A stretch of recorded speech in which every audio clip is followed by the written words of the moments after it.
Well done.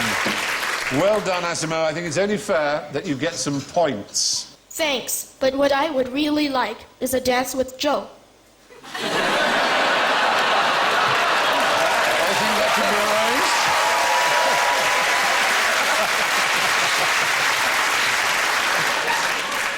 arranged. He wouldn't say that if he'd met me. Hi, Joe. Hi, Asimo. I'm married, sorry.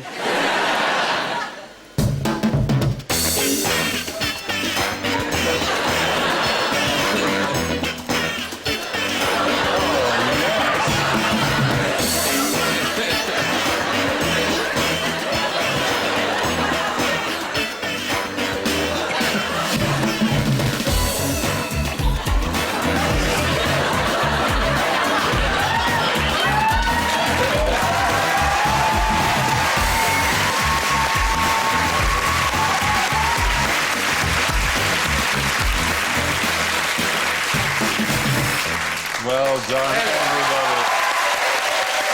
Oh, he's bowing.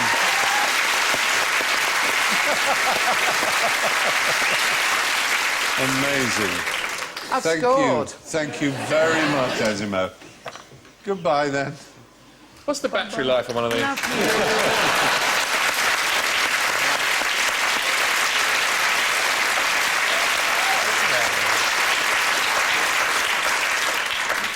There he goes. You can't help feeling that he is heavily weaponised. So why do you think he's called Asimo? Well, can I just say, first of all, it's bloody depressing that even a robot can dance better than him. I presume it's an acronym, is it? Or No, Asimo? Is it a tribute to Isaac Asimov? Well, no, that's what a lot of people assume. In fact, it's a coincidence. It comes from the Japanese asi means feet, and mo is short for movement. It's big. They're most proud, as you can see why, of his extraordinary ability. I mean, the amount of technology that goes into getting a machine that can walk bipedally like that and run. We saw him run. I mean, we're at that stage now, which is actually amazing to watch. But how far are we now from Mechagodzilla? Ah, that's what you need, isn't it? That's a great, big, tall one, bigger than buildings, running around Tokyo. Breathing fire as well, doesn't he? I don't know that Mechagodzilla breathed fire as much he? as had missiles in his fists. Oh, yes. Well, it's got to be one or the other, anyway. I'm not absolutely sure about the voice, though, because to me it sounds a bit like Michael Jackson, which is a bit chilling. Yeah, I know what you mean, and straight away it'd be more reassuring if it was a mechanical voice. Sort of... What, like a more sort of, hello, Joe, do you want to dance? Something like that. Or maybe if it Bernard was Manning. like Stephen Hawking, it could talk to you like him. Yeah. That's really good. Yeah. I think it would have been more reassuring if its dancing was sort of like robotic dancing, you know, rather than trying to be human. I find its attempts to be human tragic. Well, aren't you easily pleased? What I'd like now is for it to be like Jerry Springer and the robot runs on and goes, who are you calling rubbish? And then big blokes in QI black T-shirts have to pull it off of it. Get off me, you slags. Get off me, you slags. He was asking for it. I want a DNA test.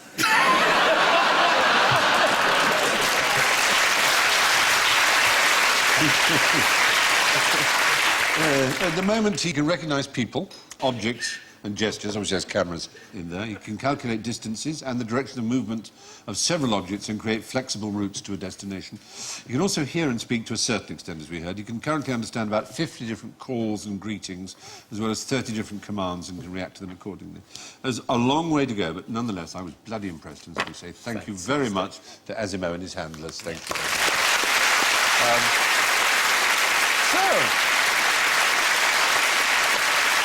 That brings us to the all-too-human world of general ignorance. So fingers on buzzers, if you please. How many piano tuners are there in the UK? Is the right answer. You're good at that. Yes.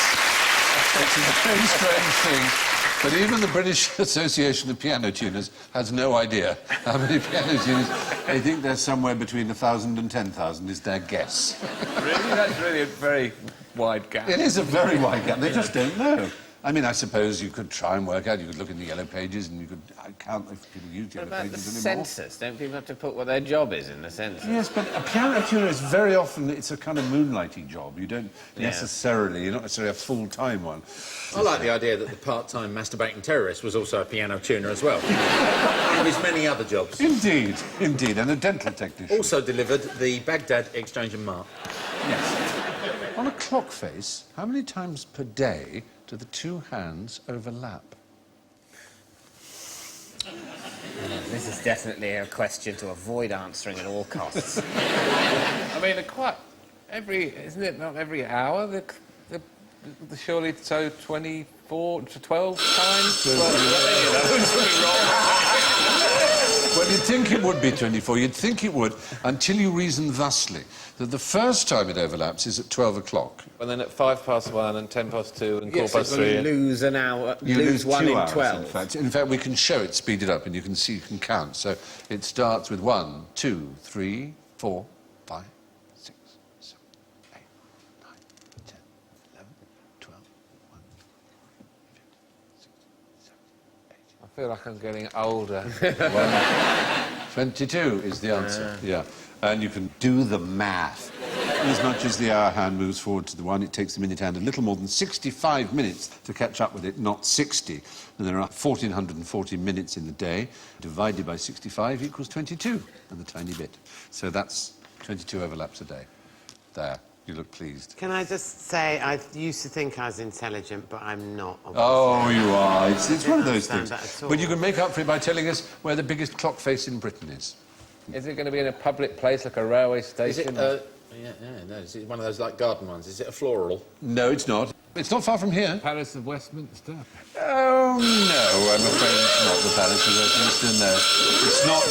It's not what is wrongly called Big Ben or St Stephen's Tower. It's not that one, though that is a jolly big one. That's 23 foot in diameter. The one we're after is, I won't say opposite it, because it's The on the wheel. same... Is it the wheel, the Millennium Wheel? Does that get used? No, that doesn't go into the clock. It's opposite the Millennium Wheel, virtually. I mean, it's... Oh, the Shell building? The Shellmex building on the Strand. Absolutely right. It's now the headquarters of Penguin, the publishers. There it is. Oh, yeah. It's rather splendid. It's the biggest clock face in Britain.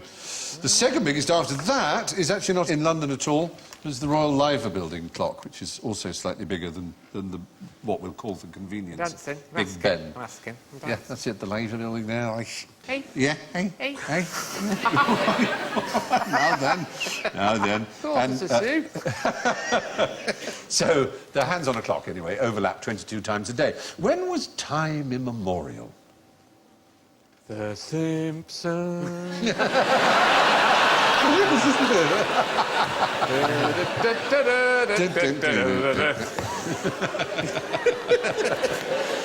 The time before the Simpsons started. Yes, I suppose that we can.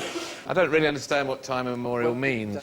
What it means is if you say, for example, if you can prove in a court of law, say, that you've been grazing your sheep on a piece of common land since time immemorial, that means that you don't have to re-justify your right to do it. That it's a practice that is established and has been done since time immemorial. Does it literally mean forever? Well, no, it doesn't. It actually specifically originally meant the 6th of July, 1189.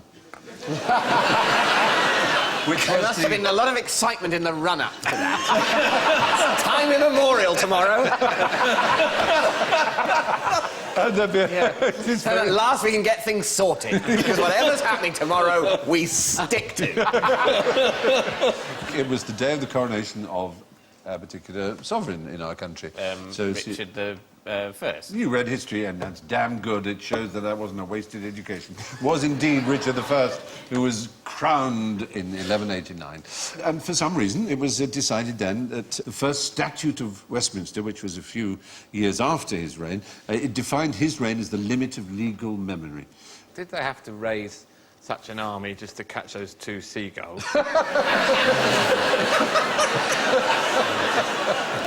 There they are! After the men! They've been flying since time immemorial! The one on the right saying, I can't believe we're doing all this for those 2 poxy seagulls. Do you think the French, when they saw that lot coming towards them, thought, oh, my God, it's the Red Cross people. Try and not meet their eye. Try and not meet their eye. Sorry, mate, I've got to go. I can't stop. Now, what is the brakeman's job during a bobsleigh race? The break the Oh, he race. puts the brakes on. Oh, now, Joe, you know better than that. I was just trying to move us on. No. He's the last one to jump on. He's the one who gives it the biggest impulse. He's the strongest, usually. He's the one who gets it really accelerating. You're not allowed to brake during the race because you can really ruin the smooth surface of the ice. There are other versions that are done on bobsleigh courses. There's luging. What does luging involve? Going down on a tea tray. Yeah, that's right. But in which direction, as it Feet were? first. Feet first is luging. And then what's the other one where you're head first? Suicide. Yeah, you'd think. The Cresta Run is a skeleton, which is where you're head first and you slide down at incredible speed. And there was a time in the late 19th century when the fastest humans on the planet were people who did the Cresta Run. There was no... until the invention of the aeroplane. But I've got a supplementary question which might help you get some points again. Can you remember which Caribbean country surprisingly came 29th in the 88? Yes. Jamaica. Oh, dear. No, I'm afraid Jamaica came 30th. The surprising thing is there was another Caribbean country about which they didn't make a film. The film, as you see, there's John Candy, was Cool Runnings. Cool Runnings, a fine, fine film. But for some reason they decided that the heroic achievement of the Dutch Lesser Antilles team was not worthy of a film. It just wasn't as cool as Jamaica. They don't have a Bob Marley figure, I suppose. But also, they've not got a catchy name for their country. It's confusing because it's got the nationality of a different country in it. And it's lesser. Yeah. I mean, Dutch Lesser Antilles. In fact, bizarrely, you should say that because it no longer exists. The Netherlands Antilles went their separate ways, and it ceased to exist in 2010. And its national anthem, while it did exist, was called Anthem Without a Title. Because the title of our country is so poor, we can't trust ourselves to think of another one. We'd probably call it French Song or something. Oh, it's terribly sad. Anyway, yeah, so that was the story of the Dutch Lesser Antilles and their famous bobsleigh team that came 29th in the 88 Winter Olympics. That brings us to the end of this QI-IQ test. So hand in your papers and I'll tally up the scores and oh my goodness me. Well, it's very exciting, actually. Top of the class, with 4 points, is David Mitchell.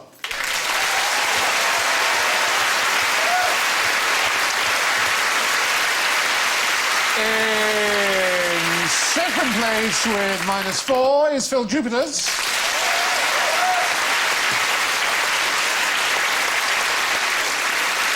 And in third place, with -8, is Joe Brand.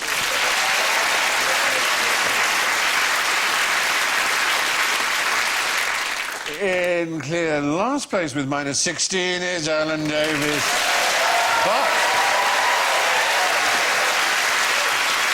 But the clear winner this week with an extraordinary 32 points is the magnificent Asimov.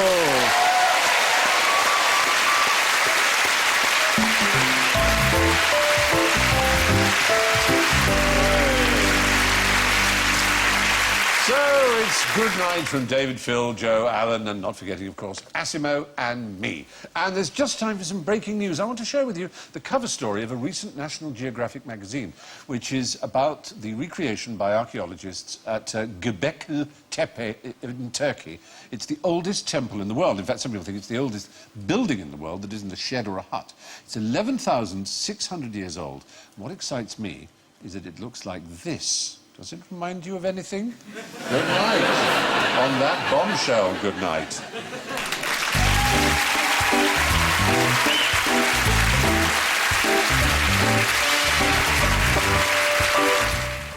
Only connected.